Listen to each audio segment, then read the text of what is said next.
সরকারি কর্মচারী কাঠালিয়া ব্লক এলাকায় অঙ্গনওয়াড়ি ক্যাডের সুপারভাইজার দীপ্তি করের স্বামী প্রাণজিৎ ওরফে প্রণব করের হাতে আক্রান্ত নিরীহ মহিলা আরতি দে স্বামী সুভাষ দে বাড়ি সোনামুড়া থানাধীন শান্তিপল্লী এলাকায়। অভিযোগ, সামান্য কথা থেকে আরতি দে দোকানে যাওয়ার পথে অভিযুক্ত প্রণব দেকে বাড়িতে ডেকে নিয়ে সরকারি কর্মচারী স্ত্রী এবং স্বামী মিলে প্রচন্ড মারধর করে বলে অভিযোগ। পরে ঘটনার বিবরণ জানিয়ে আক্রান্ত মহিলা সোনামুড়া থানায় মামলা দায়ের করলে পুলিশ প্রণব দেকে থানায় নিয়ে আসে। কিন্তু অবাক করার বিষয় হল, চুনুপুটি নেতার কথায় অভিযুক্তকে থানা থেকে ছেড়ে দেয় পুলিশ।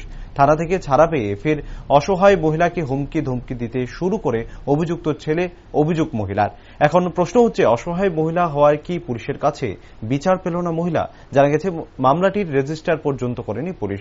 বিচারে আশায় ঘুরছে মহিলা।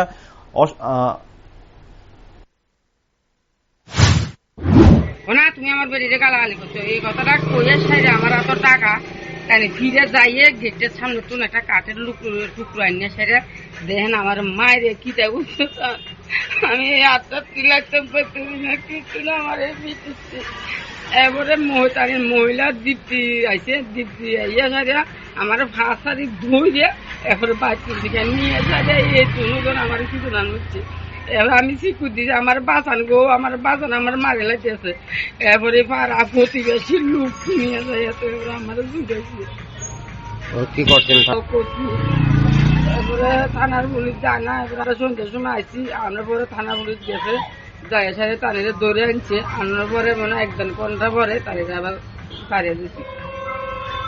পুলিশের সাথে কথা হয়েছে না? না, ওখানে আর গেছি না। কি চান আপনি? আমি বিচার চাই। একজন পুলিশ লোক এমন করে মারছে, আমি বিচার চাই। আমার কেউ নাই, আমার একটা সন্তান নাই, আমার স্বামী অসুস্থ, আমার নিজে কেউ নাই, আমি বিচার চাই। আমার নিরীহ আমার এমনি মারছে।